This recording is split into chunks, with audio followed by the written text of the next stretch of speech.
प्रहलाद भाई, कोई आपसे बात करना चाहता है।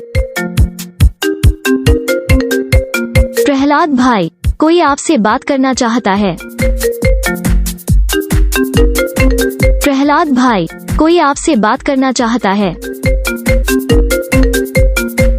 प्रहलाद भाई, कोई आपसे बात करना चाहता है। प्रहलाद भाई, कोई आपसे बात करना चाहता है।